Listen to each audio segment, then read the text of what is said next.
Bien.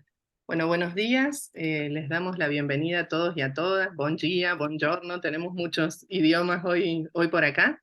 Les damos la bienvenida a lo que es el primer webinar que hemos organizado desde un proyecto de investigación que tenemos de la Unión Europea, que ahora les vamos a contar un poquitito de qué trata ese proyecto y un poco cuál es el sentido también de este webinar.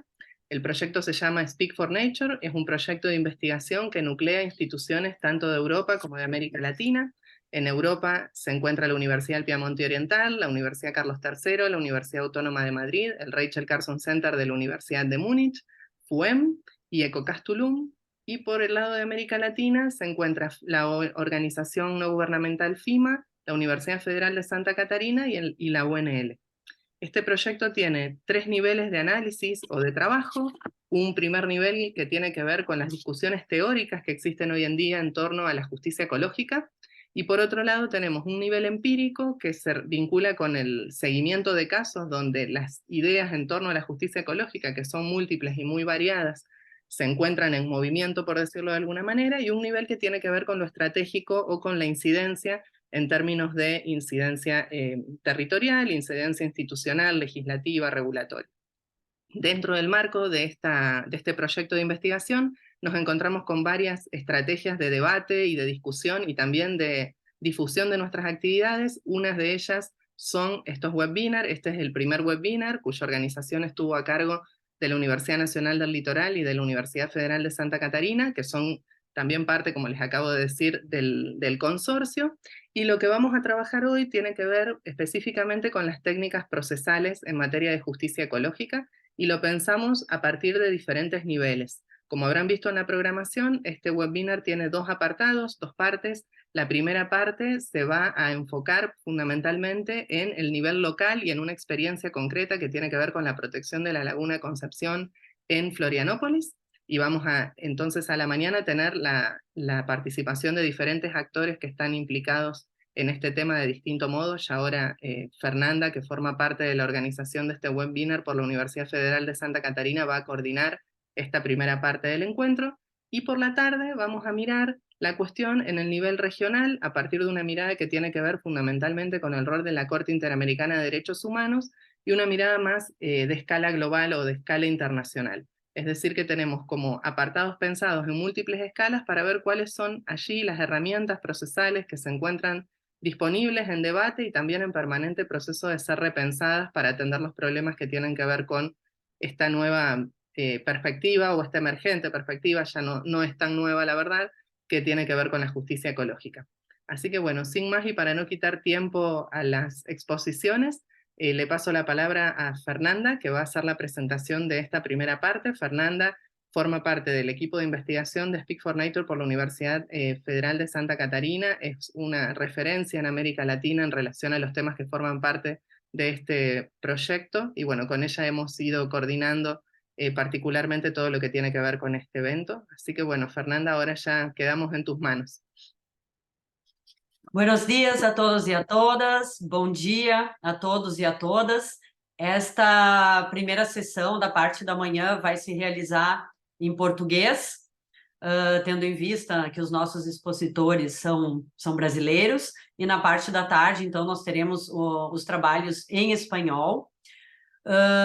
Agradeço a todos pelo interesse em participar desse webinar organizado cuidadosamente pela Universidade Nacional do Litoral e a Universidade Federal de Santa Catarina. Eu represento o grupo de pesquisa em Direito Ambiental na Sociedade de Risco da Universidade Federal de Santa Catarina, que é parte, como a professora Valéria comentou, desse grande projeto Speak for Nature, e o nosso grupo ele tem já uma larga tradição de trabalho e de pesquisa com temas relacionados ao direito e à justiça ecológica, né, um dos precursores no Brasil com essa temática, e temos também um trabalho voltado para a litigância ecológica, a litigância climática, principalmente a litigância estratégica, buscando, né, destacar as inovações em termos de litigância estratégica nesses temas na América Latina. Temos um projeto, né, em desenvolvimento também, em parceria com a professora Valéria, do Observatório de Litigância Ecológica e Climática da América Latina. E, recentemente, então, o GPDA e o Observatório de Justiça Ecológica da UFSC deram suporte para associações locais que entraram com uma ação civil pública buscando a proteção da Lagoa da Conceição, e esse vai ser o pano de fundo, né, o tema desse nosso primeiro painel, porque esse, além de ser um caso de litigância estratégica, é também extremamente inovador por trazer o pedido, né, de reconhecimento da Lagoa da Conceição como sujeito de direito e, além do mais, se basear na técnica do processo estrutural, buscando também desenvolver um novo desenho de governança socioecológica mais adaptado a essa abordagem ecocêntrica e ecológica da gestão da Lagoa da Conceição. Então, nós temos aqui especialistas nesse tema, tanto do GPDA como do Observatório de Justiça Ecológica, e que também são advogados, nesse caso da Lagoa da Conceição, que tem se encaminhado para ser um processo, uma ação paradigmática, não só para o Brasil, mas para toda a América Latina. Então, a nossa sessão da manhã, ela conta com 3 palestrantes, né, que eu vou estar apresentando aqui no devido momento.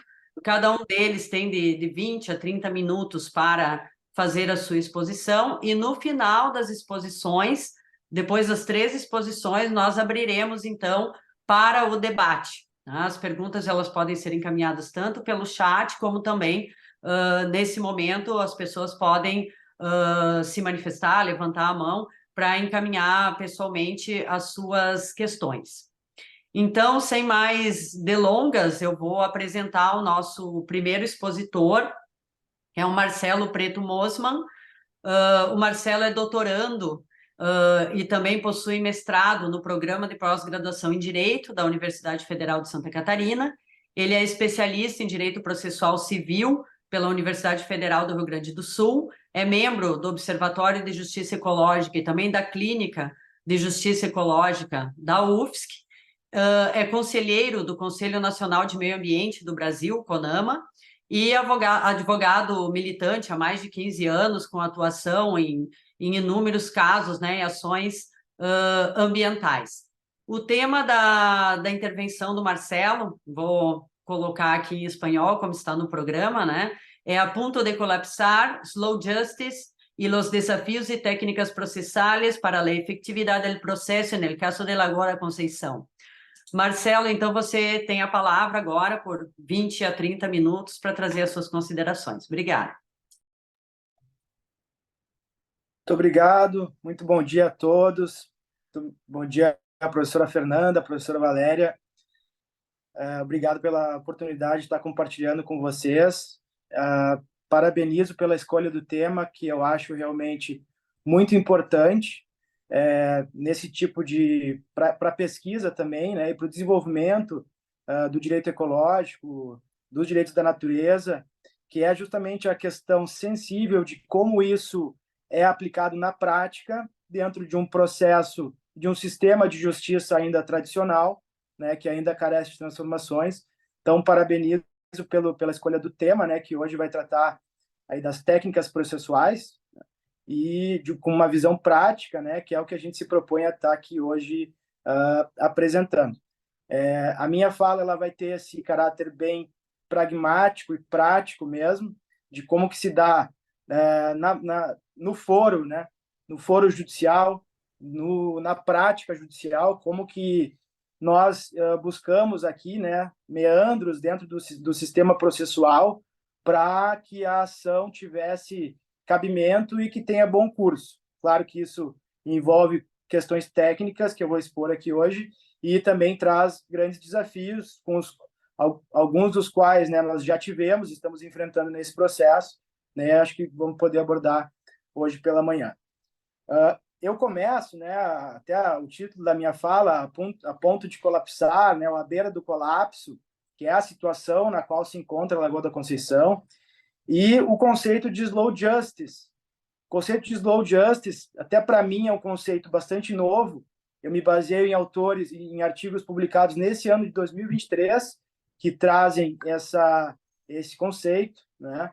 Como uma ideia assim até que não é um conceito, ou digamos que essa morosidade da justiça nos casos de litígios ambientais ou conflitos ambientais, não propriamente como sendo atribuído ao funcionamento do sistema de justiça em si, né? Mas como realmente estratégias econômicas e políticas utilizadas pelos atores envolvidos nesses litígios, com o objetivo de instrumentalizar a velocidade dos feitos judiciais, atendendo a seus interesses e a evitar a transparência ou a accountability, né? Transparência e responsabilidade.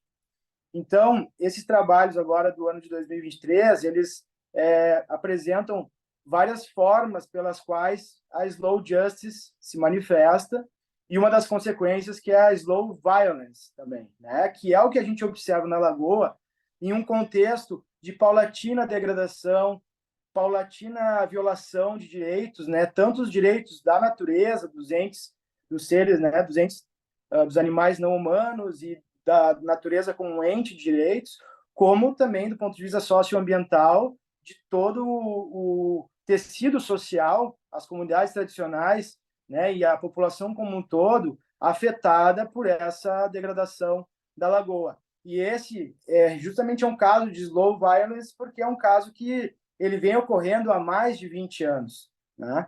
Com certeza há mais de 20 anos, porque eu já vou entrar aqui numa questão fática e técnica que nós consideramos na ação e que agora ganha um contexto, eu acho, até mais relevante a partir da ideia do slow justice, que é um dos fatos relatados na ação, que já no dia em 2003, há mais de 20 anos, até acho que foi dia 23 de junho de 2003, portanto há mais de 20 anos, o Ministério Público Federal já havia ajuizado uma ação civil pública visando recuperar todas as margens da Lagoa da Conceição. Tá? Então, essa ação foi ajuizada pelo MP Federal. Né? O pedido dessa ação é bem específico, né? Era para condenar o município de Florianópolis e determinar o total cumprimento por seus órgãos e agentes, né? Todos o órgão ambiental, enfim, do Poder Público Municipal, o total cumprimento da legislação federal e estadual sobre a faixa de proteção ao redor do elemento hídrico, no caso a lagoa, bem como providenciar levantamento de todas as ocupações em faixa de marinha no entorno da Lagoa da Conceição, identificando os responsáveis, identificando quais obtiveram alvarás e qual a data dos mesmos, e adotando as providências cabíveis para a abertura dos acessos às margens da lagoa, especialmente a faixa definida de 15 metros pelas leis municipais e federais. Então, essa ação foi ajuizada no ano de 2003. Ela tramitou durante 6 anos e no ano de 2009 foi proferida uma sentença de procedência desse processo. Essa sentença de procedência, também na Justiça Federal, né, mesmo foro, mesma vara judicial, mesmo juízo competente pela ação estrutural da Lagoa. Então, em 2009, já havia determinado o total cumprimento por parte do município e seus órgãos da legislação federal e estadual sobre a faixa de proteção ao redor da Lagoa da Conceição, providenciando o levantamento de todas as ocupações nessa faixa. Basicamente, atendeu o pedido tal como formulado pelo Ministério Público Federal. Então, a gente vê que desde 2009 já existe uma sentença proferida pelo Poder Judiciário que determinou uma série de medidas que deveriam ser adotadas. E aí entra a estratégia, né, uma das estratégias identificadas como essas estratégias de slow justice. Né? O município, algo que seria óbvio, né? Essa ação ela tem questões assim que são bastante evidentes, mas ainda assim o município usou de diversos recursos cabíveis para procrastinar, digamos assim, ou retardar ao máximo possível o andamento desse processo. De modo que ainda nos dias de hoje, né, tramita acerca dessa ação um cumprimento de sentença, né, que tramita desde 2010, logo após proferida a sentença de 2009. Então, desde 2010 existe um cumprimento de sentença, que é a técnica processual, né, dentro do sistema processual brasileiro, para dar cumprimento, para dar efetividade, para fazer cumprir essa decisão judicial. Então, desde 2010, tramita esse cumprimento de sentença. E nós chegamos agora no ano de 2023, 20 anos depois da sentença, né? E ainda essa sentença não foi cumprida. Então, até conferindo agora nos últimos dias, até para essa exposição, esse processo, nós temos agora no dia 6 de novembro, perdão, agora passado, né, uma determinação da Justiça Federal ao município, inclusive já aplicando multa ao município pelo descumprimento dessas determinações. Então, o Ministério Público Federal foi intimado agora no dia 6 para apresentar o demonstrativo atualizado do valor da multa que o município deve pagar por retardar o cumprimento dessas obrigações.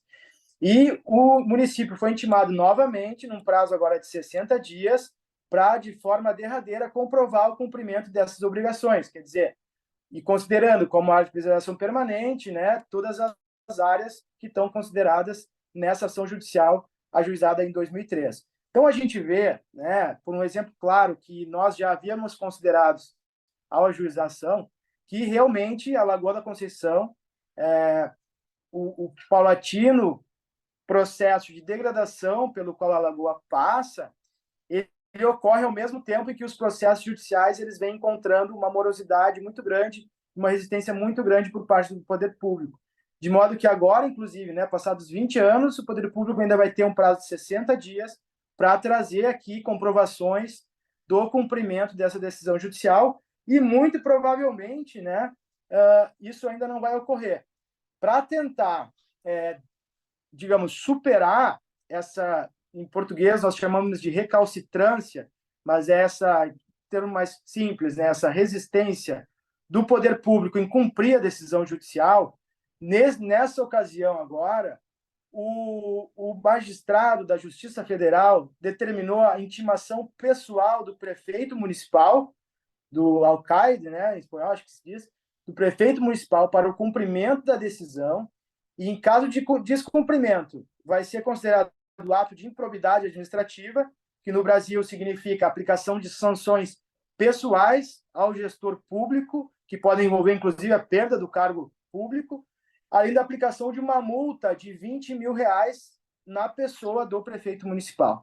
Então, a gente vê que o judiciário vai usando das técnicas, né, que possui, e mesmo assim é muito difícil o cumprimento das decisões. Então, quando a gente fala de técnica processual, né, e acho que essa foi uma das preocupações centrais que nós tivemos em instrumentalizar a ação civil pública estrutural da Lagoa da Conceição, foi buscar dar efetividade para o processo, né? Que a gente vê que é justamente o que vem faltando em diversos juízes ambientais, permitindo com que ocorra essa situação do slow justice. E aí, com base já, né, claro, ainda sem conhecer essa ideia do slow justice, mas já com base no conhecimento dessa realidade de demora do poder público e de demora dos feitos judiciais, já foi com essa perspectiva que nós elaboramos mais do ponto de vista prático, né, as técnicas mais processuais específicas e pedidos da ação estrutural da Lagoa da Conceição. Então, como que nós formulamos? Tá? Nós buscamos uma primeira situação, né, o que é um dos problemas desses processos judiciais, né? Para quem é advogado, conhece bem essa situação. O processo ele tem que observar, claro, o direito de defesa, e por isso ele tem que observar todas as formalidades dos prazos processuais, prazo de resposta, né? As provas que os réus do processo desejam produzir para sua defesa, enfim, uma série de direitos e de procedimentos que têm que ser observados, de fato, sob pena do processo ele acabar sendo, em muitos casos, sendo um processo injusto, né? E poder ainda ser anulado no final, causando uma morosidade, uma demora ainda maior.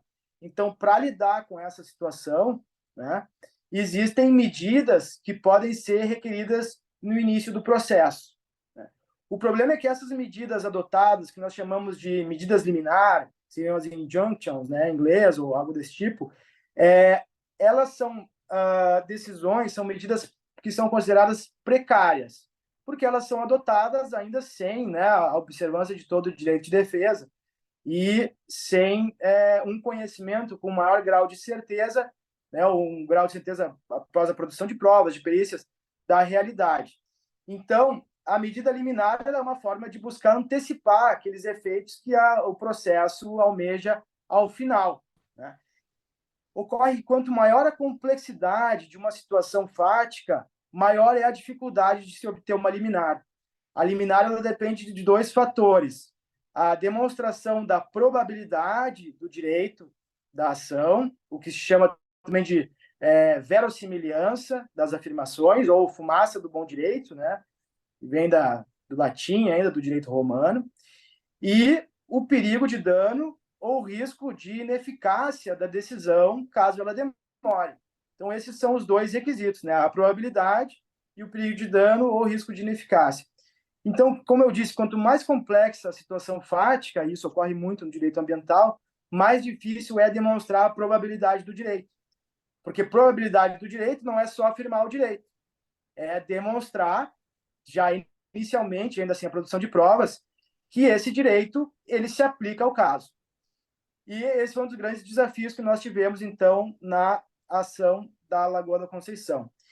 E, além disso, uma complexidade ainda maior, né, por essa ação envolver uma natureza jurídica de processo estrutural, que é o que a Yasna vai apresentar com mais profundidade após a minha fala, na fala dela, né, porque o processo estrutural ele trabalha com uma lógica diferente, né, onde basicamente se identifica a existência de um problema estrutural, se estabelece um diagnóstico desse problema e, a partir desse diagnóstico, se apresenta um plano de ações ou metas, né? Um plano de ações com metas, melhor dizendo, para a superação desse problema. A grande questão é que, em muitos casos, e até no principal precedente existente no sul do país, que é o caso da ação civil pública que trata da reparação de danos do carvão, a existência desse problema estrutural ele ocorre já no momento do processo onde as provas foram produzidas. Então, o magistrado, o juiz, já tem todos os elementos para verificar que realmente, né, os fatos são verdadeiros e o problema tem essa natureza estrutural. Então, não é algo simples demonstrar para um magistrado e para um juiz que, primeiro, que existe uma situação de colapso, que esses fatos complexos, uma série de fatos envolvendo qualidade dos recursos hídricos, a proteção da fauna e da flora, os impactos sociais, né, comprovar todos, né, de forma a demonstrar a probabilidade sobre o direito de todos esses elementos, não é algo fácil para se fazer antes da produção das provas, que é o rito processual. E ainda mais demonstrar que tudo isso está num contexto de problema estrutural.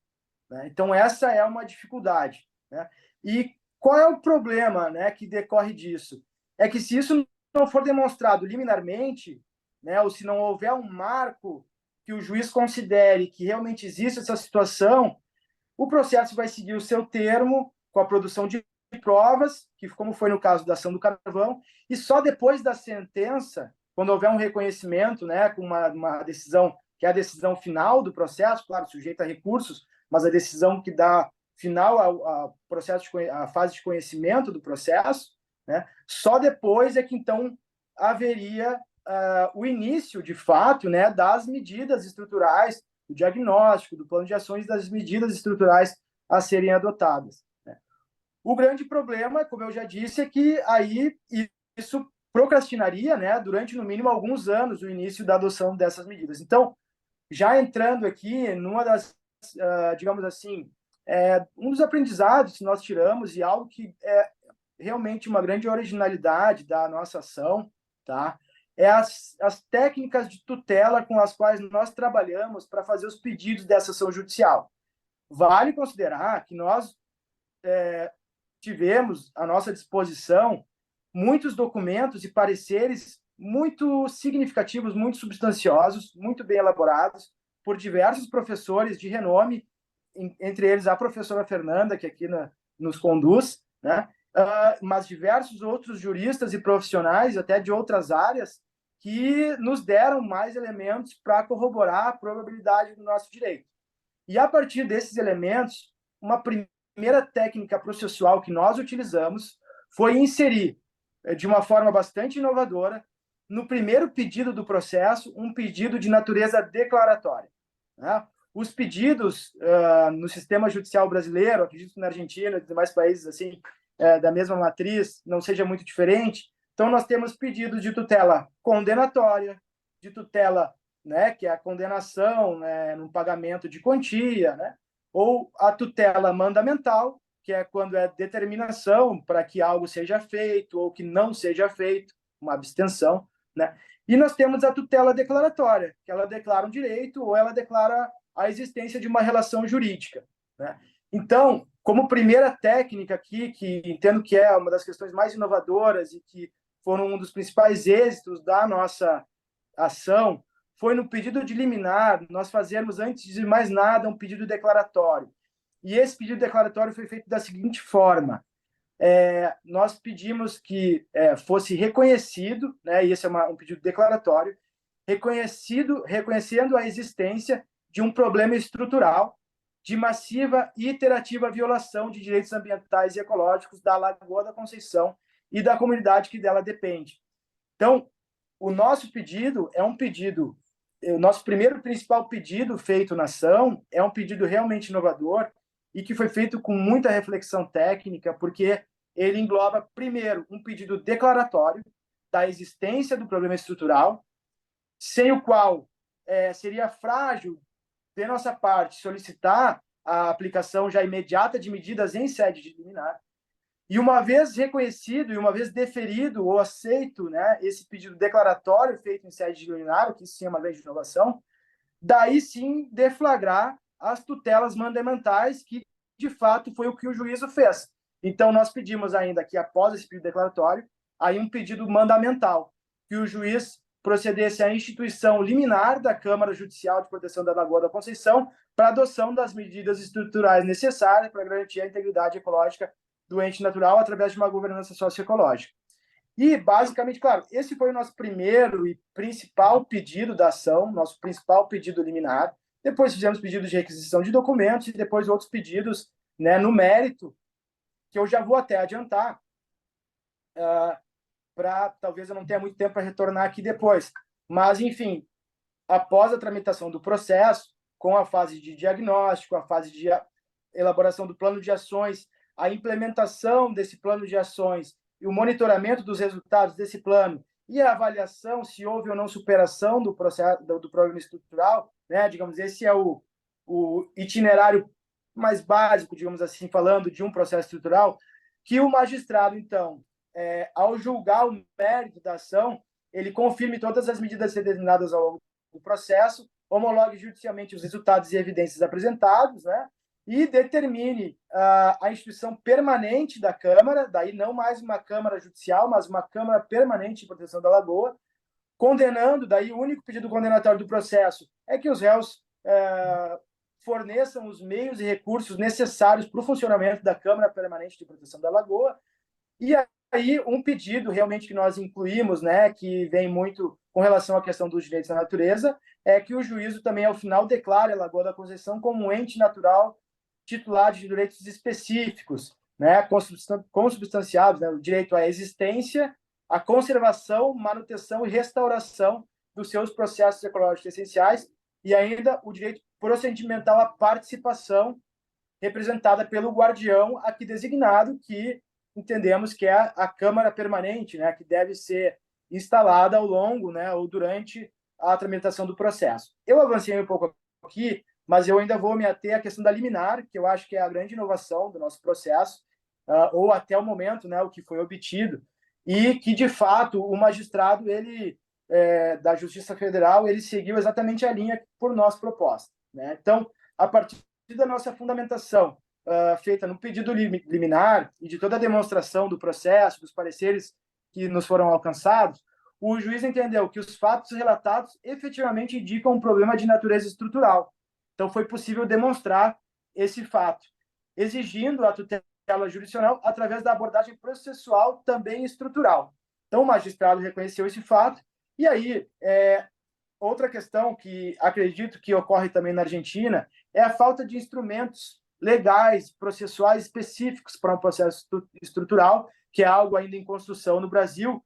Mas aí o magistrado, né, ele colocou na sentença, né, que apesar da ausência da previsão procedimental específica para essa ação estrutural, ele traz, né, a previsão no sistema processual brasileiro da solução consensual de conflitos, da cooperação entre as partes e, além disso, de um artigo também, artigo 139 do Código de Processo, que autoriza a implementação de medidas estruturantes pelo juízo. Na verdade, esse artigo nada mais diz que o juiz pode adotar todas as medidas que tiverem ao seu alcance para fazer valer as decisões judiciais.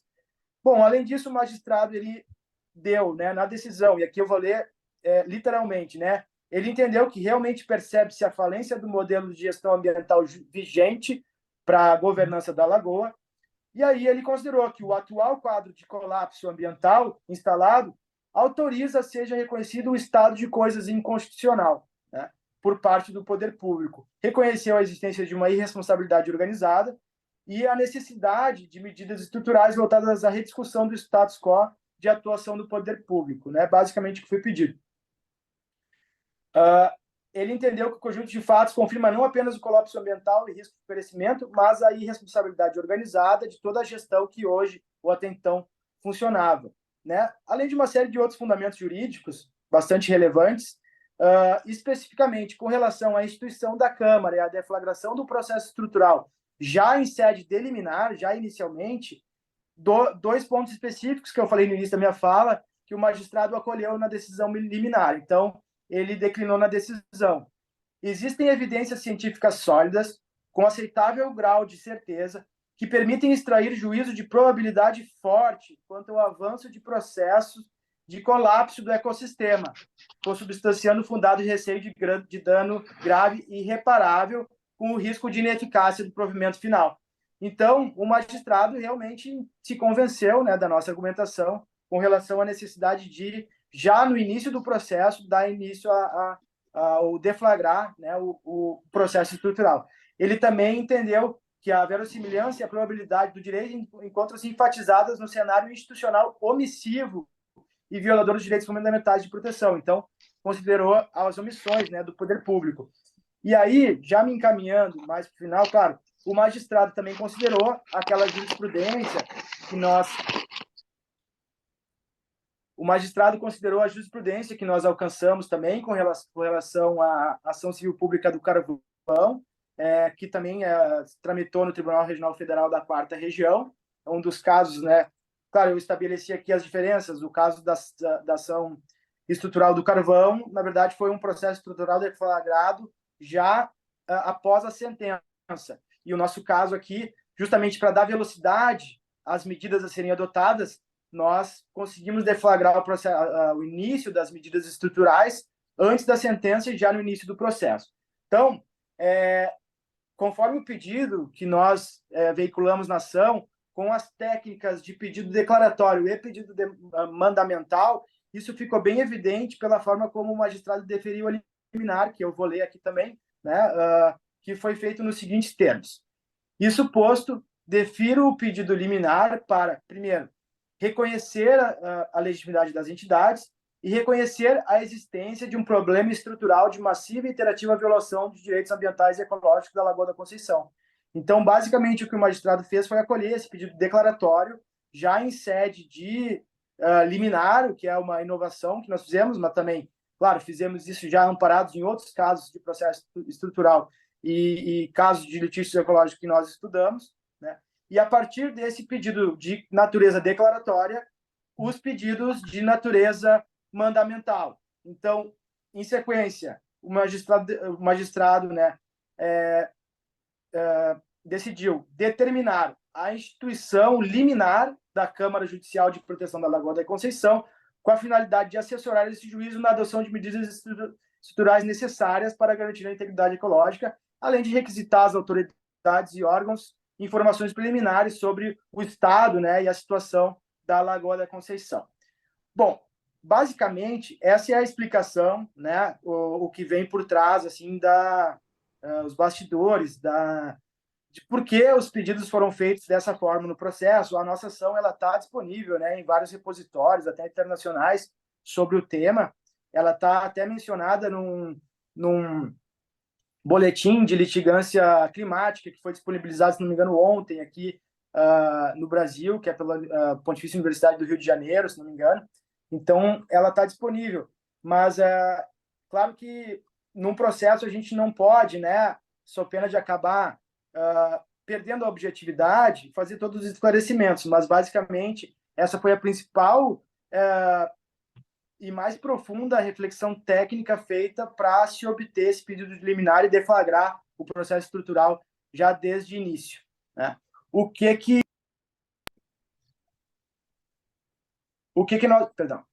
que nós agora, eu posso relatar assim, estamos encontrando como obstáculos e desafios, né? Eu acho que a gente vem tendo um grande desafio, na verdade, e grandes dificuldades para implementar realmente a velocidade que a causa exige, né?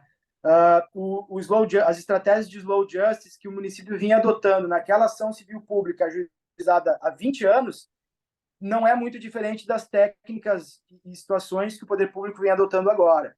Então, foram feitos recursos, né, de agravo de instrumento contra a liminar, né, e, felizmente, né, eu acho que isso é um motivo de grande comemoração, a nossa liminar, com a instituição da Câmara, ela foi mantida pelo Tribunal Regional Federal da 4ª Região, e essa decisão ela já transitou em julgado, quer dizer, é uma decisão definitiva da qual não cabe mais recurso.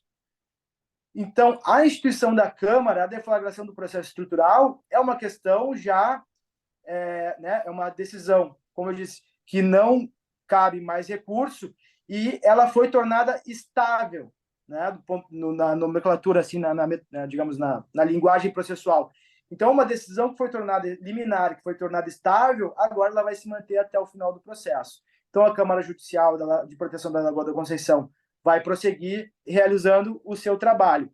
Claro que no recurso interposto, tanto pelo órgão de saneamento quanto pelo município, alguns, né, o tribunal acabou tolhendo, de certa forma, em alguma medida, tá, embora não com tanta significância, a atuação da Lagoa, né? O Tribunal Regional Federal, no entendimento de, digamos, fazer ajustes na atuação da Lagoa, eles declararam que a Câmara Judicial não se equipara ao órgão público, mas também nunca foi esse o nosso objetivo, não possui poder decisório e imposição de obrigações a qualquer parte do processo, e também nunca foi objetivo, porque a Câmara em si ela não toma decisões, ela serve para subsidiar as decisões do magistrado, e o magistrado, sim, ele não pode sofrer cerceamento, evidentemente, ele pode tomar as decisões com base nas sugestões que a Câmara fizer.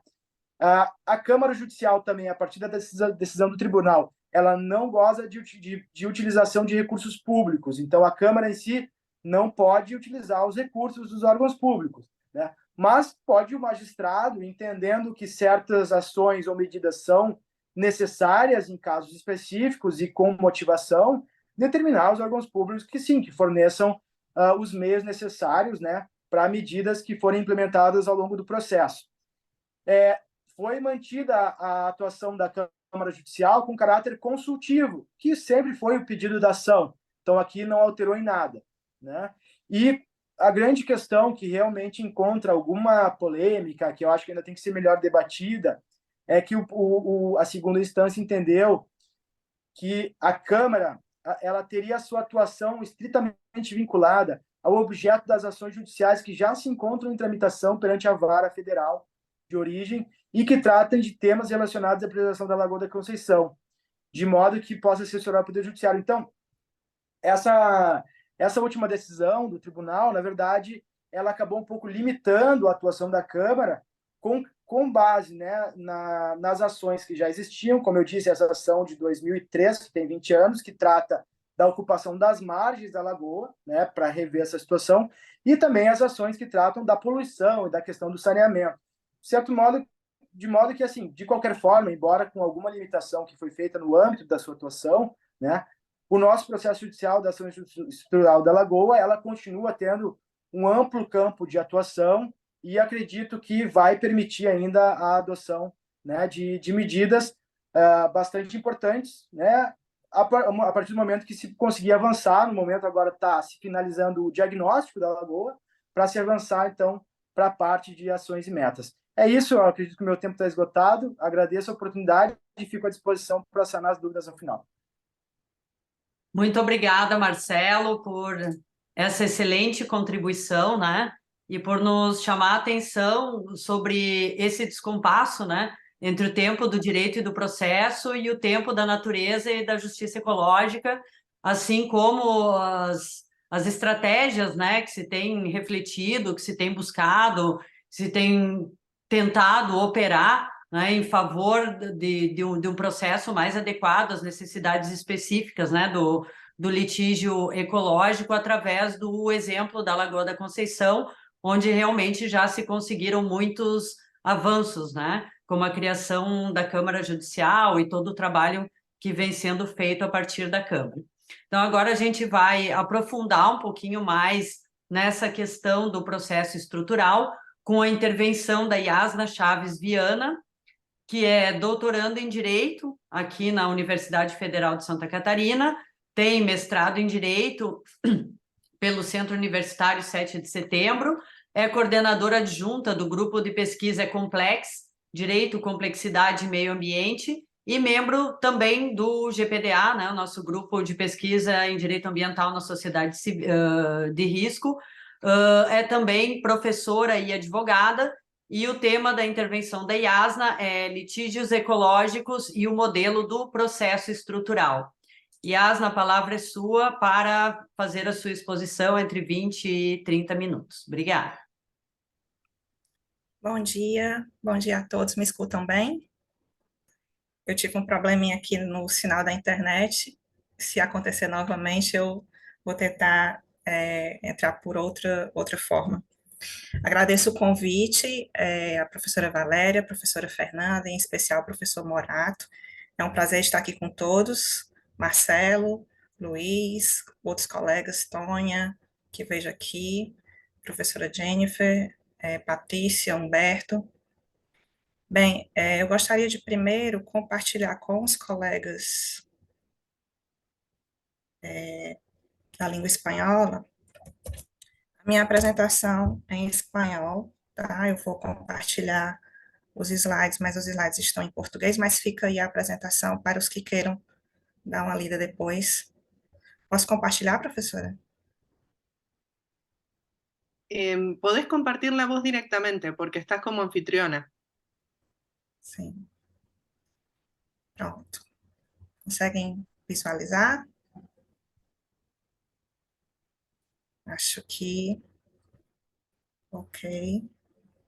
Tá tudo certo, Yasna, estamos visualizando. Ok.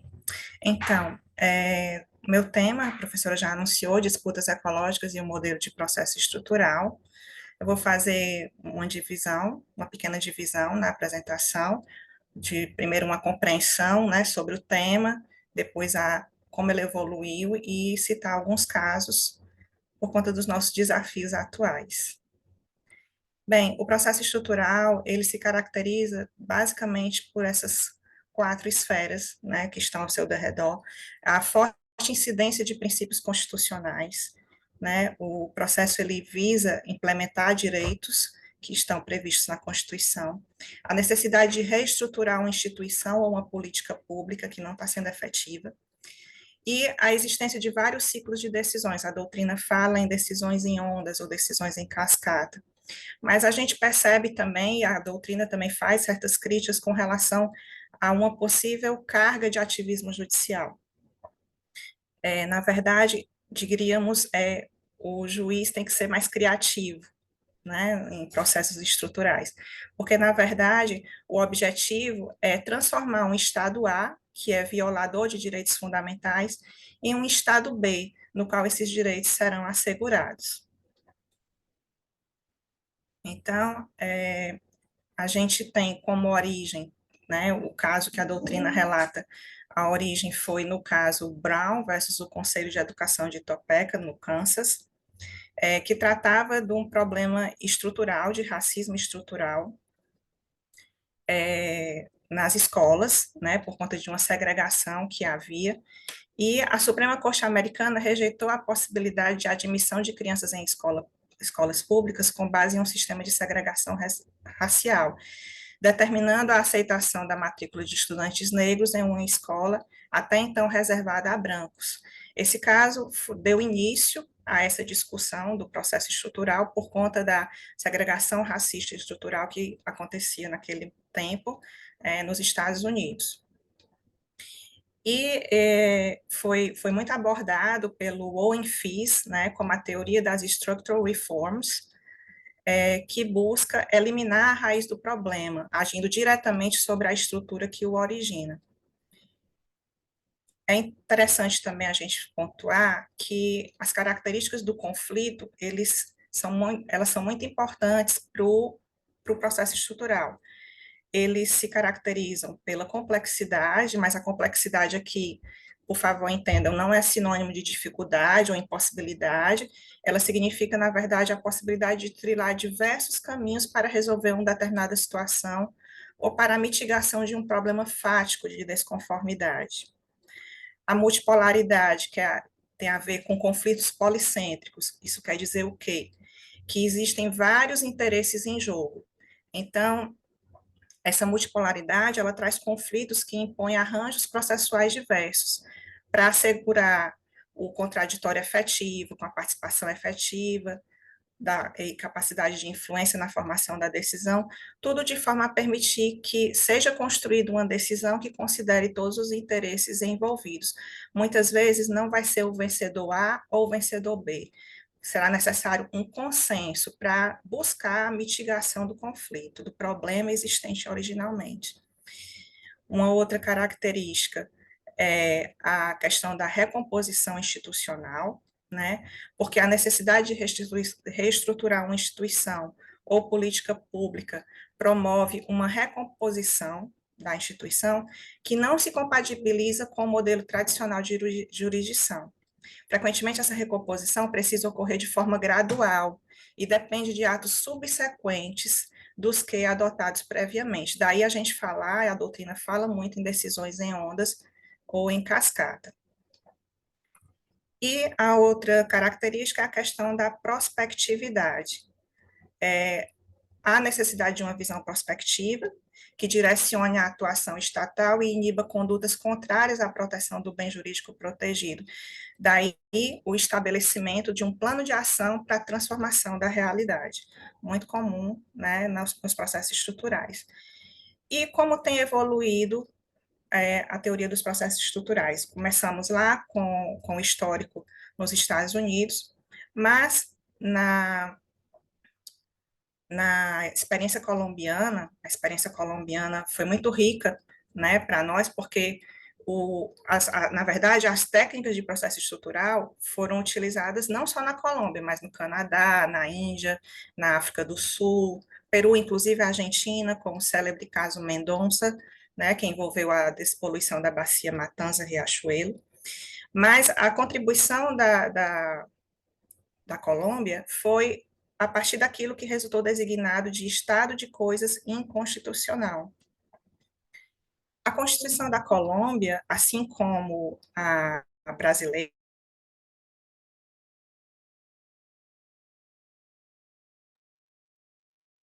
Acho que nós tivemos um problema de conexão da Yasna. Vamos aguardar um pouquinho.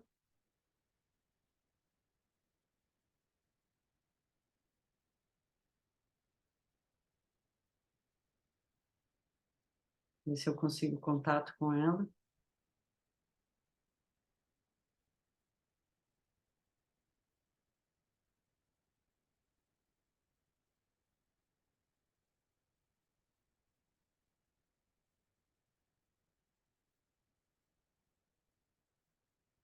Vamos aguardar um pouquinho, ver se ela me responde. Estamos com problemas de conexão hoje em Florianópolis. Vamos ver se eu consigo contato.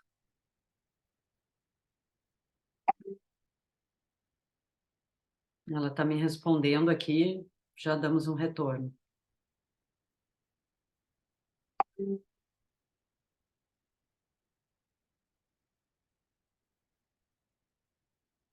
Tá, a Yasna disse que já está se conectando novamente, então peço a paciência de todos vocês e aguardarmos que ela se conecte, esperemos que dê tudo certo, senão a gente avança a fala no nosso próximo palestrante até a Yasna poder resolver a questão da conexão.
Pronto, voltei, me desculpem, tive aqui um problema com o sinal da internet, me escutam?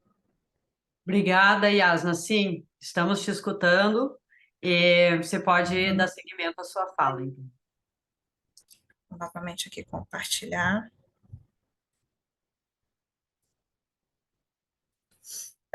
Paramos aqui, não foi? Acredito. Falei sobre a experiência que começou nos Estados Unidos, mas foi sendo utilizada em outros países. Me escutam? Sim, escutamos e estamos vendo também a tua projeção. Pois é, eu vou ficar com a câmera desligada, porque infelizmente aqui realmente o sinal está fique mais fácil eu poder continuar. Ok, professora? Perfeito. Então, assim, muitos países foram, né, como eu relatei, utilizando essa experiência, mas o contexto colombiano da Constituição de 1991, né, que é muito parecida com a nossa, por ter um amplo rol de direitos fundamentais, criou a Corte Constitucional da Colômbia, que deu origem ao SCI, com o objetivo de combater violações massivas e reiteradas a direitos fundamentais.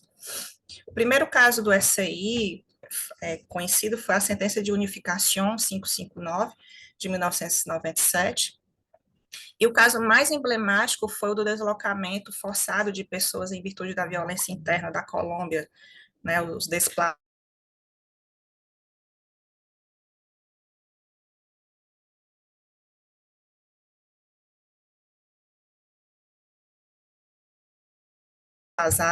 com a sentença T0,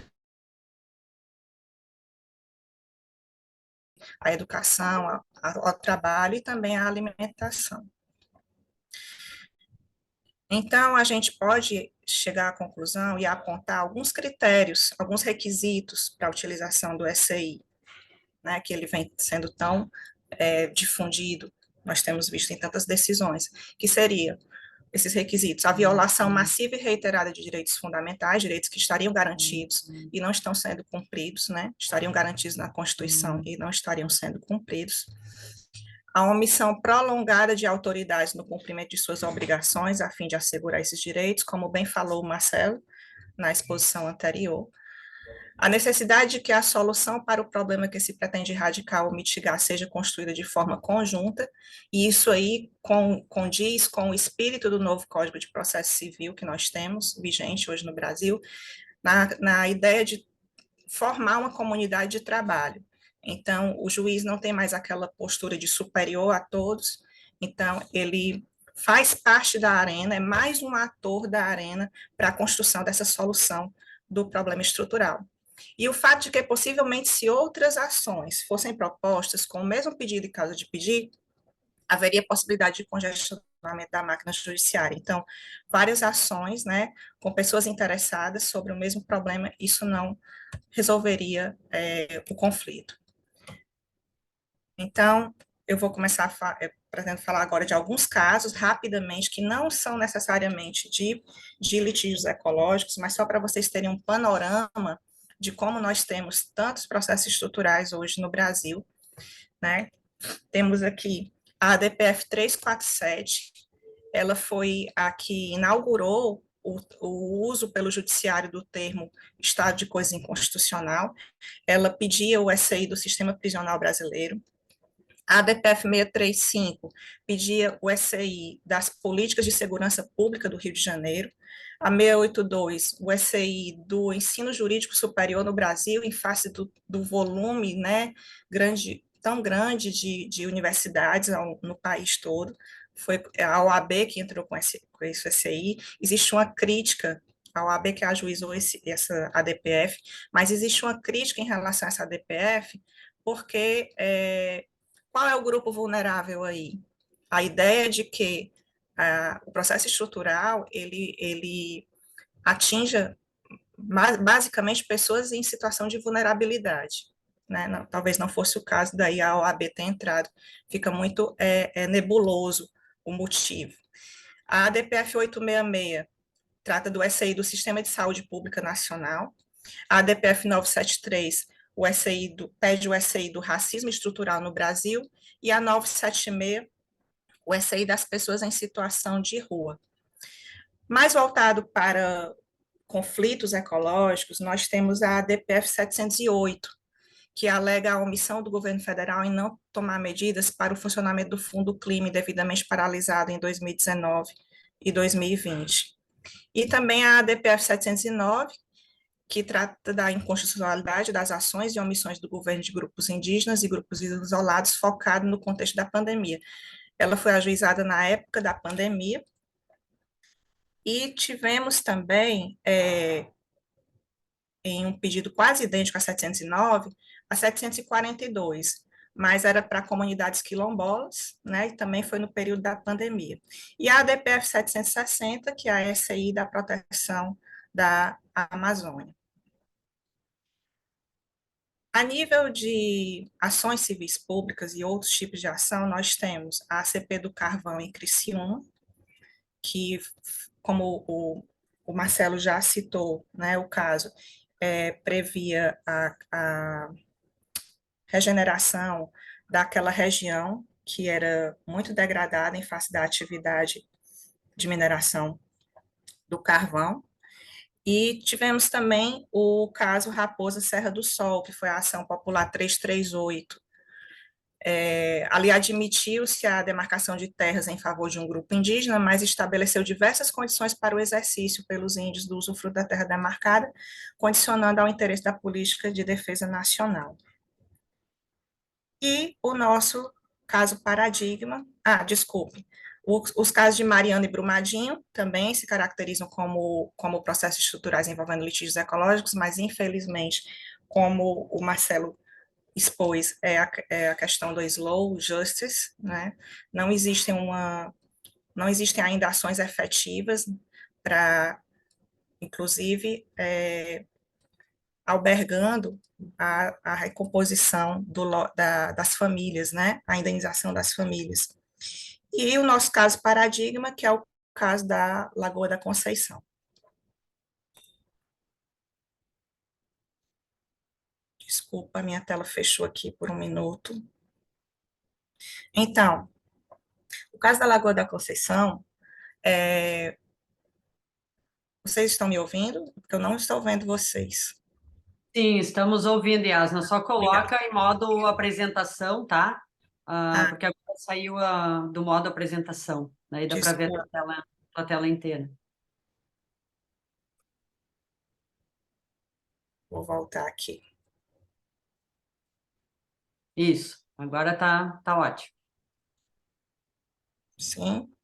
Conseguem ver? Sim. Então, o caso estrutural da Lagoa, né, foi fato que ocorreu em 25 de janeiro de 2021, foi um deslizamento de encosta de dunas da Lagoa da Conceição, localizada no respectivo Parque Nacional Municipal de Dunas, em Florianópolis, no estado de Santa Catarina, e o evento culminou na desestabilização da encosta, escoando material para a lagoa, formada em uma depressão entre uma duna e outra, e causou o alagamento de várias casas de moradores no respectivo entorno. Né? Cerca de 50 famílias foram diretamente atingidas, e isso ocorreu exatamente durante o período mais crítico da pandemia de Covid, tudo resultando numa grande degradação socioambiental da região. Foi severamente agravado o contexto da qualidade de água desse importante ecossistema. Essa região ela já era utilizada para o lançamento de efluentes pela estação de tratamento de esgoto local, constituindo o sistema de esgotamento sanitário da região, chamado de barragem de evapoinfiltração, sob a responsabilidade da Companhia Catarinense de Águas e Saneamento. Episódios de degradação já haviam ocorrido com o risco de perecimento desse relevante ecossistema da lagoa, porque até estudos, desde a década de 90, já alertavam sobre causas e implicações no que diz respeito à natureza na região. E demandas judiciais isoladas já vinham sendo seguidamente manejadas. Mas o evento de janeiro de 2021 impôs a articulação da sociedade civil organizada e da academia e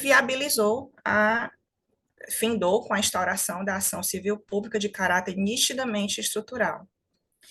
Essa ação, ela resultou da atividade de extensão universitária vinculada ao programa de pós-graduação em Direito da Universidade Federal de Santa Catarina, contando com a equipe de docentes e discentes, alguns discentes também são advogados, que interagiram com a representação da sociedade civil organizada e prestaram a assistência jurídica necessária à máxima proteção da lagoa.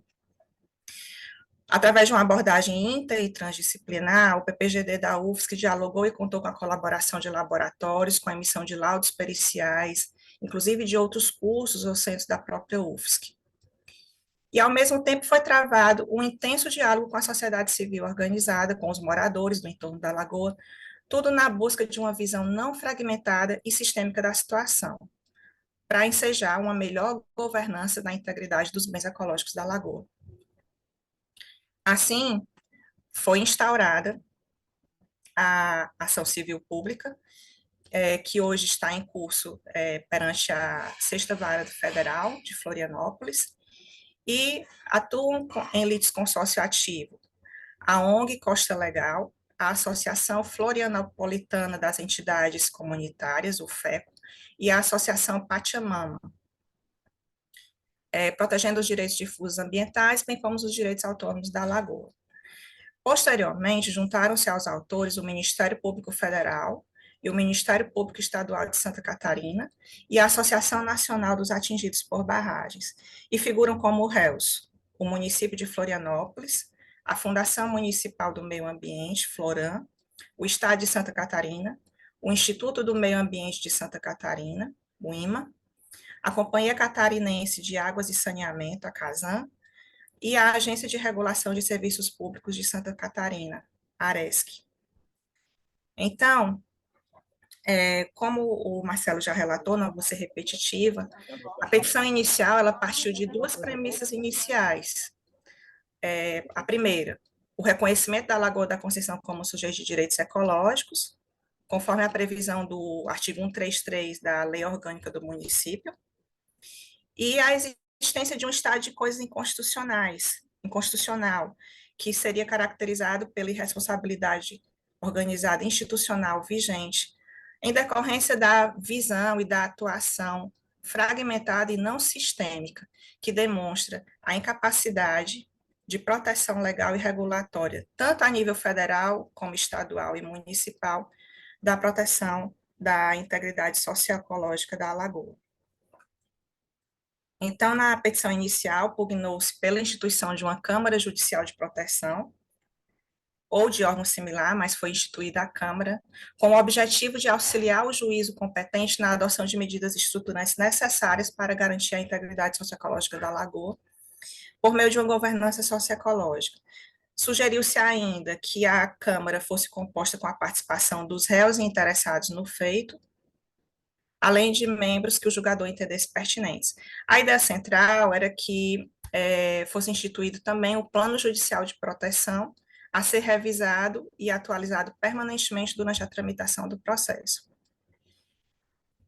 Ao conceder a liminar, o juiz reconheceu a existência de um problema estrutural de massiva e iterativa violação de direitos ambientais e ecológicos da lagoa, concedendo a tutela de urgência satisfativa incidente, determinando a criação da Câmara com a finalidade que exatamente nós queríamos, né?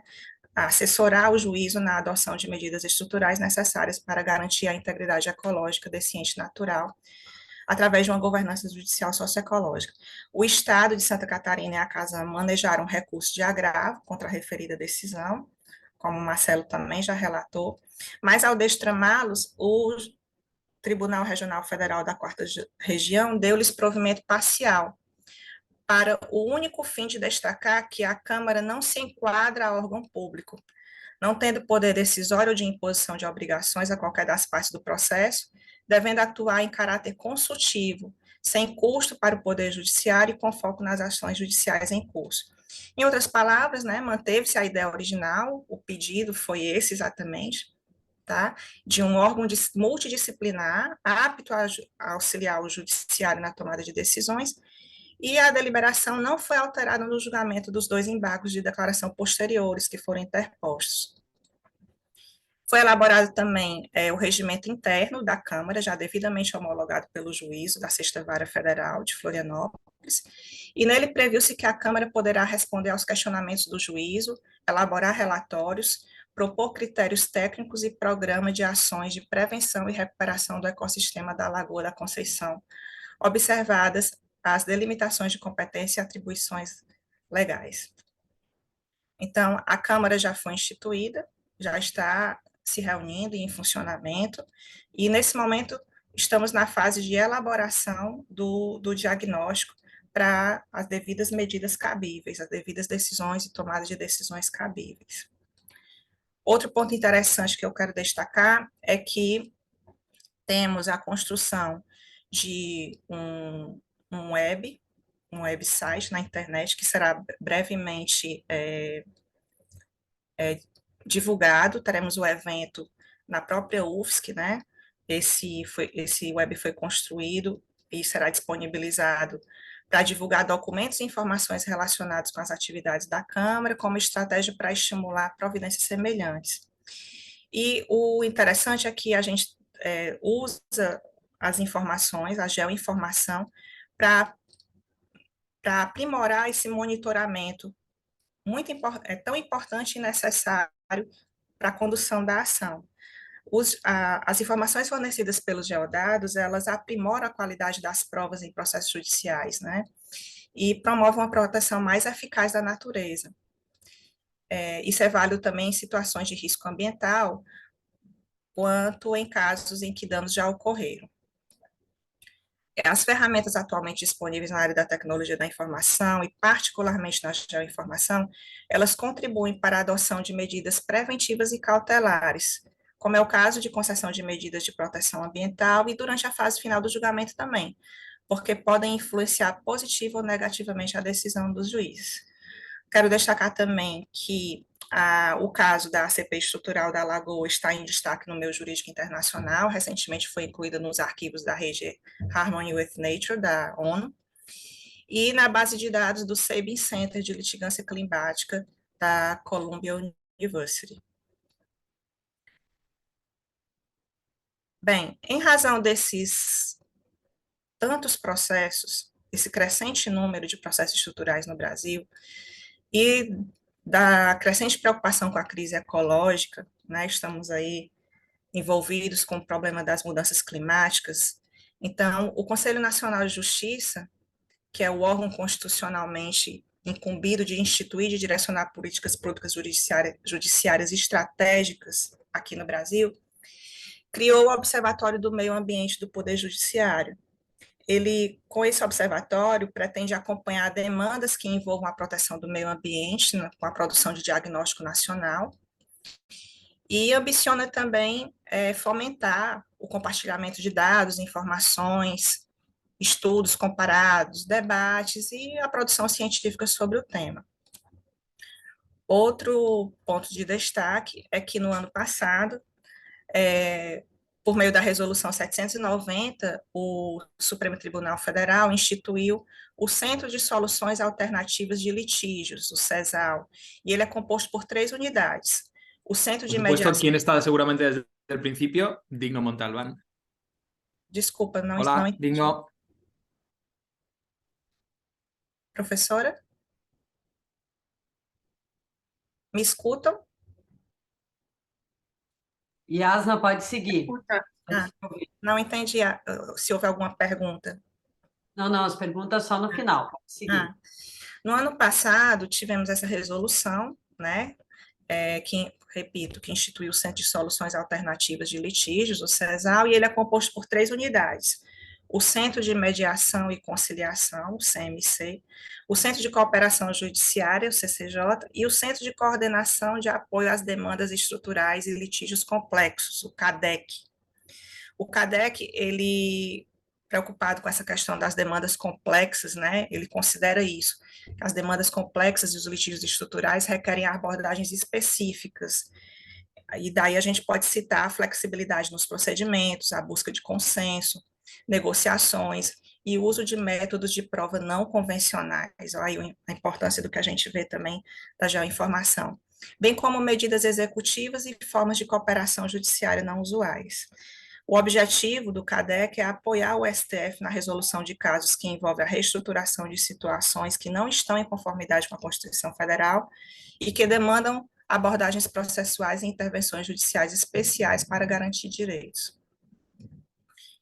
E mais recentemente, nós temos a novidade de que o STF fixou tese, o precedente qualificado correspondente ao tema 698 da Sistemática de Repercussão Geral, que restou vazada nos seguintes termos: a intervenção do Poder Judiciário em políticas públicas voltadas à realização de direitos fundamentais em caso de ausência ou deficiência grave do serviço não viola o princípio da separação dos poderes, porque isso é muito debatido na doutrina e nos processos de que o judiciário estaria violando o princípio da separação dos poderes, alegando que existe o ativismo judicial. E o ponto 2 é que a decisão judicial, como regra, em lugar de determinar medidas pontuais, deve apontar as finalidades a serem alcançadas e determinadas à administração pública que apresente um plano ou os meios adequados para alcançar o resultado. Então, vem a calhar com tudo que nós temos abordado até agora e a ACP da Lagoa. Por isso, entendemos que a ACP da Lagoa é, sim, um caso paradigmático no Brasil. Bem, chegando ao final, desculpe, não quero exceder demais o meu tempo. As minhas considerações finais são no sentido de que os grandes desafios, né, dos processos estruturais consistem nessa questão de que o processo estrutural, ele muitas vezes reflete uma resistência das próprias instituições, do poder executivo e do legislativo. Então, há necessidade de uma maior participação, ele precisa de um bom diagnóstico para que as decisões sejam tomadas em prol da resolução efetiva do conflito ou da mitigação dos danos.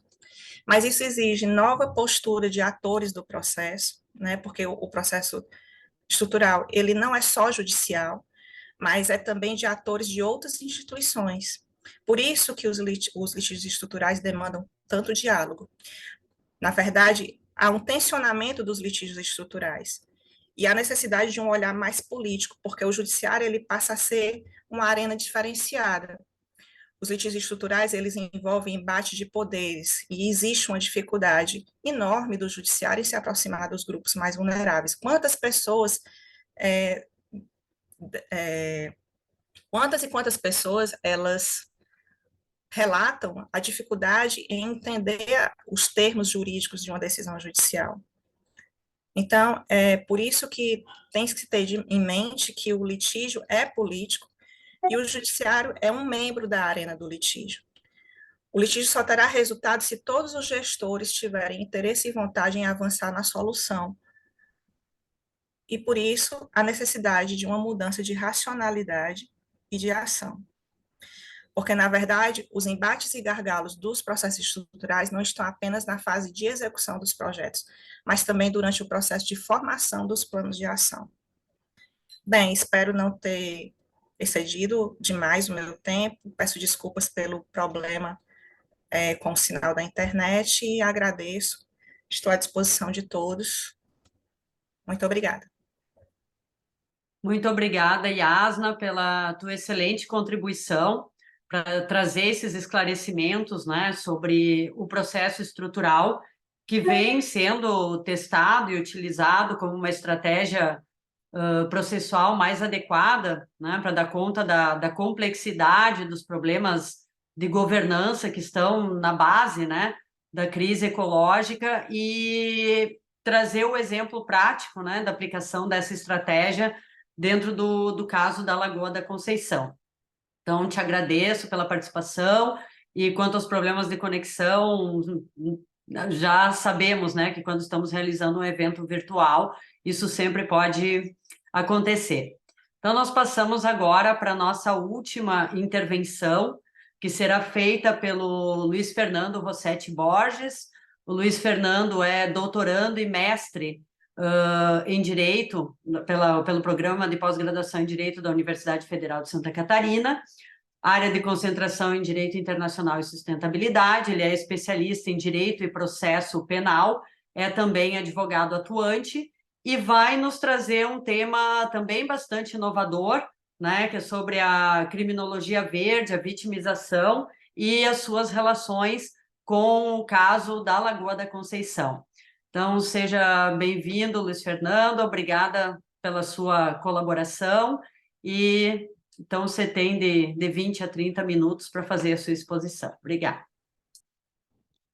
Obrigado, professora Fernanda, obrigado, professora Valéria. Bem, boa tarde a todos e a todas. É uma enorme satisfação estar aqui com vocês, né, para falar sobre o litígio estrutural da Lagoa da Conceição. Então, eu vou enfatizar alguns pontos fundamentais sobre a ação estrutural da Lagoa, mas vou deixar de falar algumas coisas aqui para não ficar repetitivo, né? O que é fundamental aqui para mim, né? É fundamental que seja falado que a Lagoa da Conceição é uma bacia hidrográfica muito importante em termos ambientais, físicos, sociais aqui em Florianópolis, mas que vem sofrendo um processo de perecimento, de morte mesmo desse ecossistema. Não sei se todos aqui conhecem a Lagoa da Conceição. Ali é um local onde mora bastante gente, inclusive pescadores, mas com um turismo muito intenso, né? Existem restaurantes, mas inclusive restaurantes também que são acessíveis apenas por barco também. Tem muita gente também com lancha, com jet ski, e inclusive também tem um quilombo, que chama Quilombo Vidal Ramos. Então vocês já começam a perceber que se trata de um território, esse ecossistema, né? Se trata de um território bastante conflituoso também. E também que, infelizmente, esse conflito ele tende a se agravar, como nós estamos percebendo. Então, a Lagoa da Conceição, ela sofre um processo intenso de especulação imobiliária, né? Tem muitos empreendimentos que... Desculpa. Tem um... Desculpa aqui. Ela sofre um processo intenso de especulação imobiliária, né? Tem muitos empreendimentos saindo, né? Tanto autorizados pelos órgãos ambientais, né? Estadual e ambiental, mas também clandestinos e irregulares, né? E muito do que é construído ali também é feito por construtoras poderosas, né? E também por capital de São Paulo e também do Rio de Janeiro, por exemplo. A população da Lagoa da Conceição, como já foi falado, aumentou muito nos últimos 20 anos, coisa que a infraestrutura está muito longe de suportar. Então, já dá para deduzir, também já tem um levantamento sobre isso, que toda essa bacia hidrográfica está sofrendo um processo de eutrofização bem intenso, né? Ou seja, tem muito esgoto sendo jogado in natura ali. E claro, imediatamente tem um prejuízo bem considerável para os pescadores que frequentemente ficam impedidos de pescar ali. Além desse processo de eutrofização e de poluição, já foram elaborados diversos estudos por laboratórios da UFSC que dizem que a quantidade de oxigênio na água em diversos pontos da lagoa chega a zero, né? Isso é a própria morte, né? Isso quer dizer vida zero em diversos locais. A empresa de economia mista responsável pelo saneamento, né, ou seja, distribuição de água e tratamento do esgoto, ela negligencia completamente a coleta e o tratamento do esgoto, né? A Casan, que inclusive tem as suas ações na Bolsa de Valores, né? Até mesmo no ano de 2021, quando teve o rompimento da represa, da represa na Lagoa da Conceição, dessa represa de evapo e filtração, né, já estava na Bolsa de Valores, né? Então, todo esse material represado, né, esse esgoto rompeu, destruiu dezenas de casas e foi parar na Lagoa da Conceição. Foi um desastre ecológico para muita gente e o mais interessante, essa empresa, essa Casan, estava licenciada pelo poder público. Então, esse é um quadro biológico, físico, químico da lagoa que indica o quê? Um colapso do ecossistema, né? Uma morte mesmo da lagoa. Quem sabe seja interessante verificar se a Lagoa da Conceição ela já não está próximo também de um ponto de não retorno, né? De um tipping point, né? Como já se trabalha, por exemplo, quanto à Amazônia, por exemplo. E também, né, existem diversos estudos que revelam uma clara causalidade entre a urbanização e despejo de efluentes não tratados, como esse, né, da Lagoa da Conceição. Então, urbanização e despejo de efluentes não tratados na Lagoa da Conceição, o quê? Com a urbanização. Então, essa urbanização, que em grande parte é decorrente do quê? De atividades autorizadas e atividades licenciadas, né?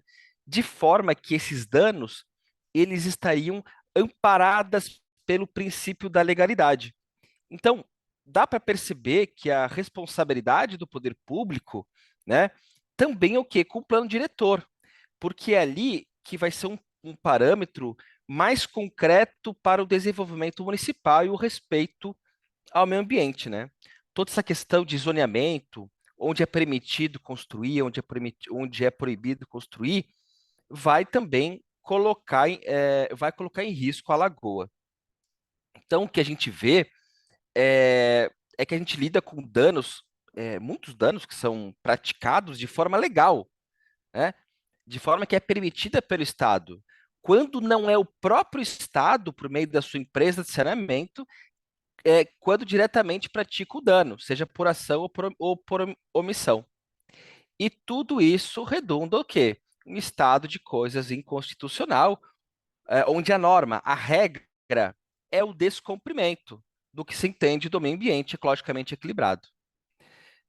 Foi todo esse cenário fático-jurídico, né, que foi pensada a ação estrutural da Lagoa da Conceição, né? Então, nós trouxemos, como foi falado, o conceito de responsabilidade organizada, né, como causa de pedir, para conseguir explicar metodologicamente a perpetuação da inércia dos órgãos públicos e a falta de coordenação entre as medidas administrativas, legislativas e judiciais da governança da Lagoa. Então, não é uma ação condenatória, essa ação estrutural, mas uma ação para, primeiro, para entender as características do problema, e a gente fez isso inicialmente já com 8 pareceres que apresentamos. Depois, em segundo, com a elaboração de um plano, ou seja, a ação depois ela vai buscar elaborar um plano. E terceiro, com a implementação desse plano. Isso é o básico, então, de um processo estrutural. Diagnóstico do problema, elaboração de plano e depois, por fim, implementação desse plano. É o que nós temos Então, é o que nós temos, é a proposta que vai trabalhar a prevenção com esses planos, com a reestruturação dos sistemas de gestão e governança socioecológica. Mas vocês podem ver que a minha fala diz respeito a, né, que eu intento falar sobre criminologia verde e vitimização, né? Sim, é muito claro que esses danos que ocorrem à Lagoa da Conceição possuem uma característica tanto econômica quanto legal, né? Que se inserem em todo um contexto de violação de direitos humanos e violação de direitos da natureza. Isso tudo vai expor o impacto da vitimização de todos os seres vivos que vivem nessa bacia hidrográfica. Porque não são apenas os seres humanos, né, que vão sofrer com essa vitimização, mas também animais não humanos e a própria natureza. Um parênteses aqui, né? Eu gosto muito dos estudos da professora Maria Laura Bon, professora da UBA, e que agora está na Alemanha, que demonstram, né, como essa vitimização, como esses danos, esses impactos à natureza, frequentemente eles decorrem de atividades econômicas e da lei, né? O que causa violências aos seres humanos, né, aos animais não humanos e à natureza, né? Então, bem, continuando, mas se a maior parte desses danos são praticados não só em conluio com o Estado, mas até mesmo diretamente pelo Estado, quando, no caso, a Casan, que é a empresa de saneamento, é autora, como é que fica a análise criminal, a análise criminológica desses danos, né? Muito se fala que o meio ambiente é um dos bens jurídicos mais importantes que temos em sociedade. De fato, a gente não tem essa dúvida. Então, por que que a análise criminológica ela tem passado sempre tão longe, né? É, nós estamos diante de um processo de perecimento da lagoa, né? Com laudos cada vez mais alarmantes quanto às condições do ecossistema. Quem sabe até fosse o momento de começarmos a discutir se se trata de um ecocídio em andamento, né? Porque as condições ali estão piorando muito rapidamente, né? Mas mesmo assim, a maior parte está coberto o quê? Pelo princípio da legalidade, pela ação direta ou indireta do Estado na prática desses danos, que estão sendo constatados ali na lagoa, né? O que, de uma certa forma, pode dificultar fazermos essa análise do ponto de vista criminal. Mas esse é o ponto que eu queria chegar, então, para falar de criminologia verde, né? Por quê? É, esse é um campo de estudo que também a gente trabalha junto com o dos crimes dos poderosos, né? Que eu não sei se vocês estão familiarizados, acredito que não. A criminologia verde, ela vai trabalhar, ela vai estudar todo esse campo bastante amplo, essa dinâmica e os processos econômicos que facilitam, que influenciam os danos ambientais, seja tipificado como crime ou não seja tipificado como crime, né? É, de uma forma bem direta, né? É tipificado como crime o que o Congresso Nacional define como crime, e não o que é efetivamente danoso ao meio ambiente. Aqui no Brasil nós temos diversas bancadas as bancadas ruralistas, as bancadas muito conservadoras, que têm uma atuação muito clara, contrariamente ao meio ambiente, e que, de uma forma muito clara, ah, não estão interessadas nessa defesa do meio ambiente, né? Então, não será tipificado como crime muitas práticas danosas ao meio ambiente. Então, nós temos que ter claro isso, né? Então, essas ciências criminais mainstream, né, mesmo a criminologia crítica, elas não alcançam a questão dos danos ambientais, né? Porque, inclusive, elas não percebem esse exacerbado antropocentrismo em todas as ciências criminais. Aqui eu tenho que ser muito claro com vocês, né? Daí que até mesmo a própria condição de vítima, esse status de vítima, é algo que precisa ser conquistado, né? A natureza ou o ecossistema, como a Lagoa da Conceição, muitas vezes nem é pensado como vítima, né? Existe uma invisibilização dessa condição de vítima, porque não se reconhece, muitas vezes, a natureza e os animais não humanos como vítimas. Tá? Acontece muitas vezes de fazer nessa área uma hierarquização de vítimas, né? Sendo frequentemente os animais, os seres humanos vistos como as únicas vítimas quando tem danos contra o meio ambiente. É muito engraçado isso. E mesmo quando animais não humanos são reconhecidos como vítimas, tem aquelas vítimas mais importantes, né, que merecem realmente uma proteção. E a gente também tem que chamar a atenção aqui que existe uma divisão de vítimas ambientais, né, umas que recebem a atenção da mídia e outras não, né? Essa divisão, que é principalmente geográfica, né? Porque a destruição do meio ambiente no sul global é de tipo caráter colonial, né? É, e vista muitas vezes como necessária ao desenvolvimento, ao interesse nacional, etc. Então, a criminologia ela precisa repensar o estudo da vítima e também problematizar o papel do direito e do Estado, né? Então, algumas pessoas devem estar se questionando, né, se a solução do problema da Lagoa da Conceição, ela passa pela responsabilização no âmbito criminal. É muito claro que na nossa ação estrutural da Lagoa, ela, ela passa pelo caminho da governança socioecológica. Ela não passa pela responsabilização pessoal ou pela responsabilização de qualquer entidade, né? É, e, e também é uma ação de cunho civil, né? Então, a gente tem que ter claro também, muito importante, que a justiça criminal ela tem muitas mazelas. A gente não pode esquecer disso, né? A gente não pode ser inocente nesse ponto. Eu sempre trago um levantamento que eu fiz no Infopem, que é um levantamento das prisões aqui no Brasil, de uns 2 anos, de 2 ou 3 anos atrás que eu fiz, que não se prende por crime ambiental no Brasil, né? E quando se prende, é do pescador artesanal, é do pobre, e não dos grandes degradadores. Isso não quer dizer que algumas contribuições do ponto de vista criminal não possam ser feitas, tá?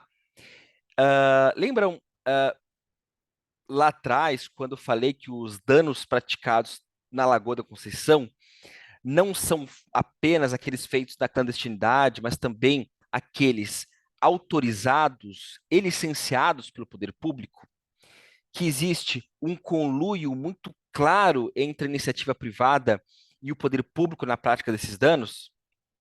Bem, o estudo criminológico, quem sabe até mesmo o direito penal, pode ter uma contribuição importante para entender esse conluio público-privado que resulta nesses danos na lagoa, né? Eu digo isso porque nem sempre é claro o que é lícito e o que é ilícito no que é praticado nas licenças ambientais e autorizações que são concedidas. Nesse limiar, nem sempre é claro essa, essa, essa fronteira do que é lícito e do que é ilícito. Não sei se vocês estão acompanhando, mas é importante que seja dito. Mas no último mês, aqui em Florianópolis, está em andamento prisões, inclusive investigações, operações policiais do Ministério Público também, um esquema de pagamento de propina para a liberação de obras em toda a cidade, tá? No âmbito da Floran, da Secretaria de Desenvolvimento Sustentável daqui do município. E isso teria sido feito com uma série de artifícios jurídicos e legais, né? Dando o quê? Uma aparência de legalidade. Então, pelo que se tem noticiado, não tive acesso aos inquéritos, né? Teve a prática de crimes de corrupção passiva, corrupção ativa, peculato, organização criminosa, etc. Mas se pararmos para pensar, todo o sistema já é pensado para favorecer o quê? A especulação imobiliária, a vitimização e a desconsideração humana aos demais seres vivos e às outras formas de vida, né? O sistema é criminoso em si, né? O capital é estruturado a ter uma relação predatória com a natureza, né? Mas ainda assim, né, um primeiro aspecto importante da responsabilização criminal é o aspecto simbólico, principalmente quando se fala do ecocídio. Embora o crime de ecocídio não esteja tipificado no Brasil, nem no âmbito do Tribunal Penal Internacional, tão somente essa discussão já tem o potencial de fazer uma maior politização da sociedade e até mesmo uma maior participação dela, né? Neste ano, eu digo em julho agora, faz 3, 4 meses, foi proposto um projeto de lei no Congresso Nacional pelo deputado Guilherme Boulos, é, a tipificação do crime de ecocídio, e que a redação contou muito com a participação da sociedade, né? E também nessa participação da sociedade, de um grupo que eu faço parte, né? E que busca penalizar os maiores degradadores, e, nesse caso, é muito claro nos parágrafos desse projeto de lei, especificamente para aquelas pessoas que têm poder de comando, tá? Existe uma expectativa de que esse aspecto simbólico do crime de ecocídio possa trazer o quê? Uma maior conscientização e, consequentemente, redirecionar as práticas do setor privado e do setor público, né? Mas é importante perceber, né, que o direito penal, a responsabilização penal, tem muitos limites, né? Eu quero enfatizar muito isso aqui. O direito penal não resolve problemas, né? Muito menos problemas estruturais, né? Nem mesmo que fosse deflagrada uma ação penal por crime de ecocídio à Lagoa da Conceição. O que tem o potencial de prevenir crimes é a nossa ação estrutural da Lagoa da Conceição. O crime de ecocídio tem esse potencial mais simbólico de conscientização, tem esse potencial de discussão perante a sociedade. No máximo, a principal, então, relação que nós temos com a ação estrutural da Lagoa. Um outro ponto também do simbólico que nós temos aqui que chamar a atenção, mais especificamente em relação à ação estrutural, né? É que a ação estrutural da Lagoa da Conceição, ela já está fazendo um extenso diagnóstico de todos os danos que estão sendo praticados e que foram praticados. E também como esses danos são praticados e também quem pratica esses danos, né? De forma que é possível pensar de uma forma paralela a essa ação estrutural na responsabilização criminal dos autores, né? Então, não dá para conceber que uma ação penal possa contribuir na governança socioambiental. Uma ação penal serve apenas para penalizar, para responsabilizar. Mas é possível conceber que o diagnóstico feito possa servir de base para uma futura responsabilização criminal de pessoas poderosas, né? O que também é uma forma do quê? De tensionar e buscar redirecionar as práticas do setor público e do setor privado. Então, chegando ao final da minha apresentação, a ideia, portanto, é que a análise criminológica e criminal, ela não pode ser esquecida. ela importa, ela tem contribuições, ela pode contribuir de forma paralela, de forma subsidiária, principalmente com o diagnóstico que nós vamos obter, né? Principalmente se esse diagnóstico, quando esse diagnóstico vier com indícios de autoria e prova da materialidade sobre esses danos praticados na lagoa, né? Então, isso é uma forma também de se pensar em como prevenir esses mesmos danos que são praticados na Lagoa da Conceição, mas sempre tendo como norte que em termos de prevenção de danos e de resolução de danos, principalmente do ponto de vista estrutural, ele precisa ser pensado a partir dessa ação civil pública estrutural que nós estamos trabalhando. Bem, professora Fernanda, professora Valéria, essas foram algumas das reflexões na manhã de hoje. Eu agradeço.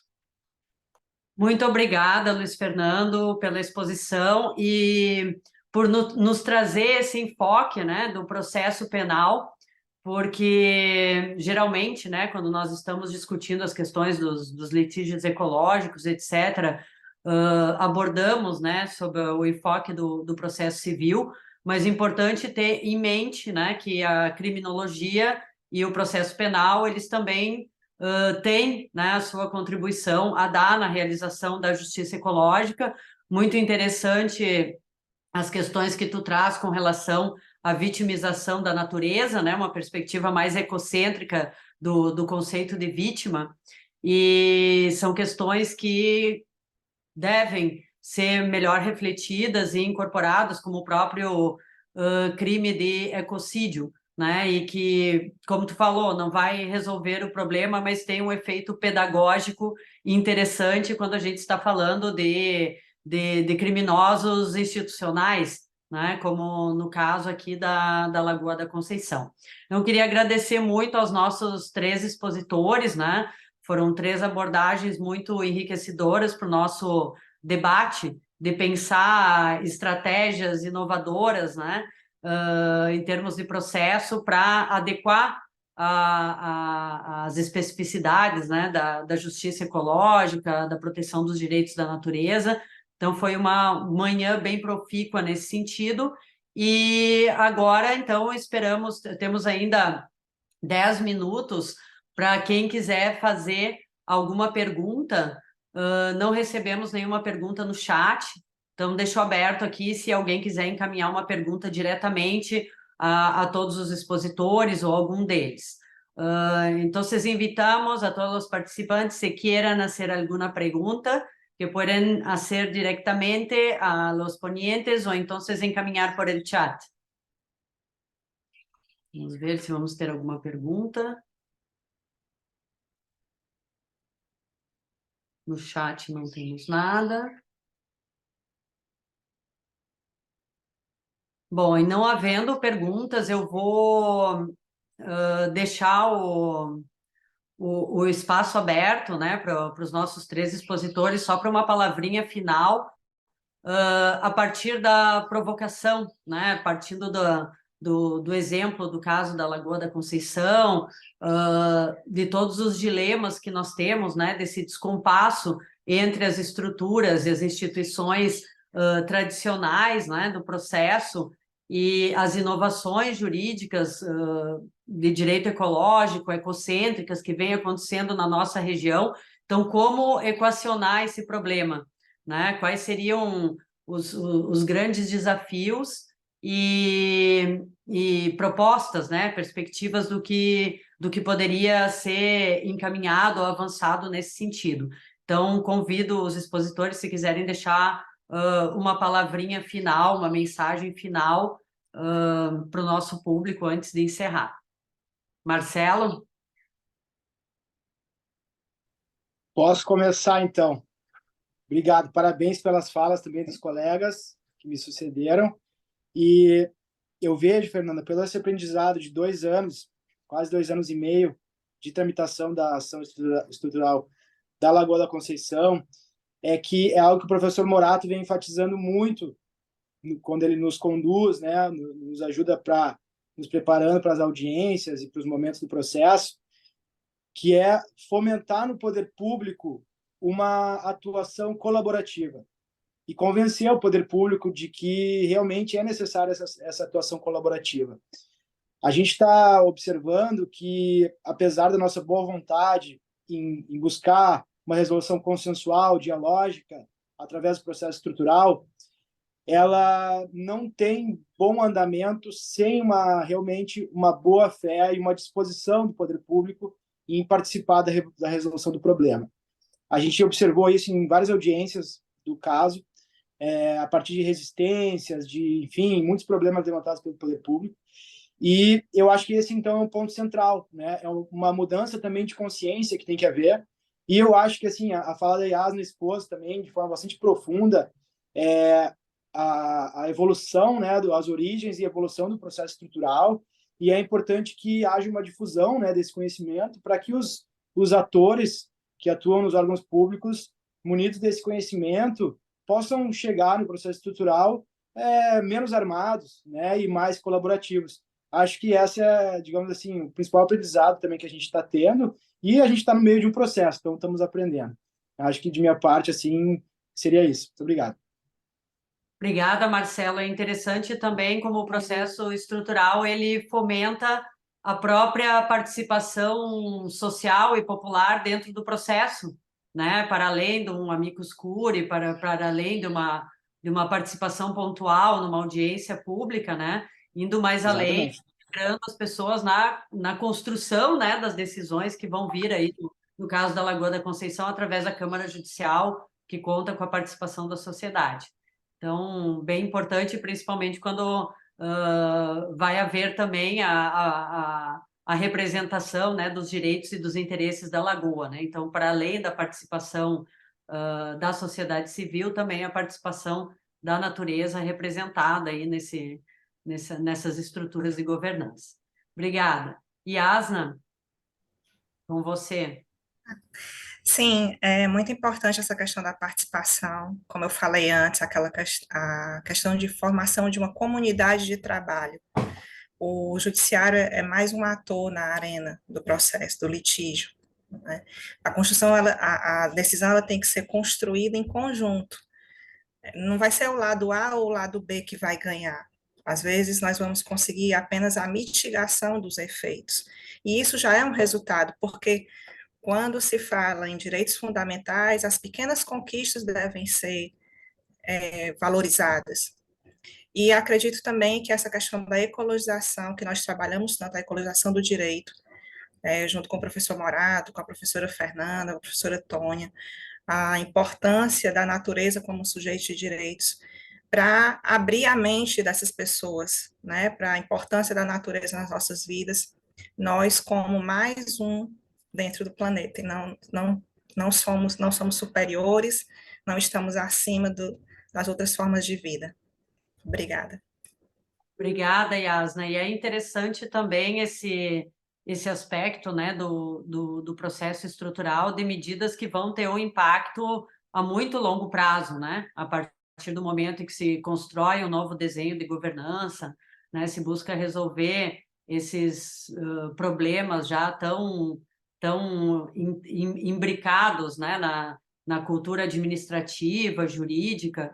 Então, essa questão também de todos os beneficiários, né, para além de grupos, de indivíduos, ou do próprio ecossistema, com certeza o que se faz hoje pela Lagoa da Conceição vai contribuir ou vai inspirar medidas, né, que aproveitarão a toda a cidade de Florianópolis e além, né, tendo em vista a repercussão do caso. Luiz, tuas palavras finais. Antes de mais nada, professora Fernanda, eu gostaria de ressaltar aqui a presença da doutora Larissa Boratti, que tem uma participação muito importante nessa ação sobre o público estrutural, uma mente brilhante que se faz presente aqui.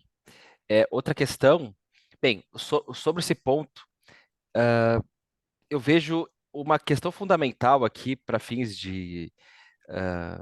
de operacionalização de toda essa ação em relação ao próprio acesso, né, ao próprio acesso dessa ação, né? Ou seja, quando se fala, por exemplo, da participação da sociedade. Assim, nós temos nesse ecossistema, nessa bacia hidrográfica, nós temos diversas associações, pessoas interessadas, nós temos um quilombo, né? Nós temos muitos interesses, né? Nós temos muitos interesses envolvidos. E mesmo assim, nós temos uma dificuldade de representação, nós temos uma dificuldade de colocar todos esses interesses em jogo, né? Se nós temos interesses no processo, nesse processo que de fato, mesmo estrutural, de colocar toda essa potencialidade nesse processo, né? Se nós temos do outro lado todo o poder público, né, fazendo uma força muito grande, né? Então nós temos Estado, município, ah, todos os órgãos ambientais do outro lado, né, com uma força muito grande, e do lado de cá nós temos a representatividade da sociedade, o que não é fácil representar, né? E o que, de uma certa forma, também o que a gente tenta traduzir a natureza, as demais formas de vida. Então, assim, na verdade, como já foi dito aqui, essa, a gente tenta traduzir nas nossas falas essa representatividade, o que nós também vamos aprendendo no decorrer desse processo, o que é uma imensa dificuldade, né? Então, esse espaço aqui é um espaço, professoras, importantíssimo de reflexão, né, para ver em que pé que nós estamos e como que a gente pode continuar, né? E enfim, acho que é basicamente isso, porque a gente precisa parar, né, puxar o freio de mão e ver como que a gente pode continuar, esse é o caminho certo para que a gente possa continuar e com a certeza que nós estamos fazendo e representando da forma que enfim, que as futuras gerações também esperam da gente. Então é isso. Obrigada, Luiz. Estendo meu cumprimento à Larissa Boratti, cuja colaboração e trabalho e competência é fundamental, né, na condução do caso da Lagoa da Conceição.